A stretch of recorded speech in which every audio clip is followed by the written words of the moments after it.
In a forgotten corner of the world, hidden beneath the roots of an ancient forest, lies a library untouched by time. It's not marked on any map nor remembered by any living soul. Only those who have truly questioned the nature of their existence ever find its door, and only when they stop searching for answers.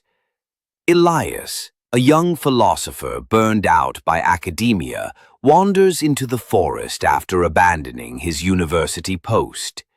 Disillusioned by the endless cycle of debates and abstractions, he carries only a leather-bound journal filled with unanswered questions. What is the self? Is free will an illusion? Does truth exist independently of perception? As dusk falls, he stumbles upon a stone archway buried in moss. Words carved into it read, "Only the forgotten may remember." Inside, the library is impossibly vast. Shelves spiral into the dark like the helix of DNA. No candles, no electricity, yet everything is illuminated with a soft glow, as if reality itself is shedding light. The books whisper as he passes, voices that seem to call from within his own mind. Each section of the library houses a single, powerful question. Not answers, never answers, but questions so profound they seem alive. One wing is dedicated to time. If the future influences the past, is causality a myth? Another to identity. If your memories were replaced, would you still be you? Elias is drawn to a locked door marked ontology.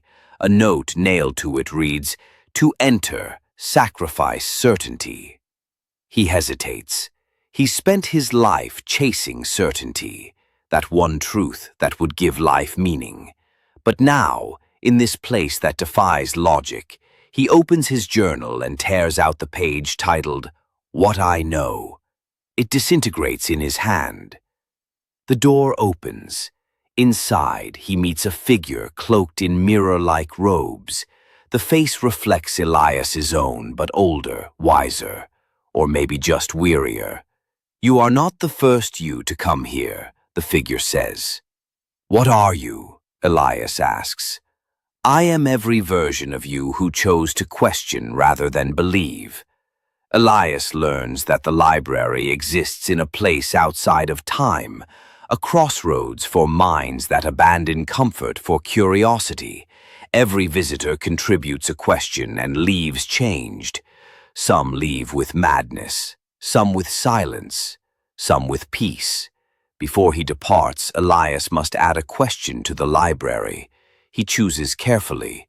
Then he whispers, "If the universe is asking the questions through us, who or what is listening?"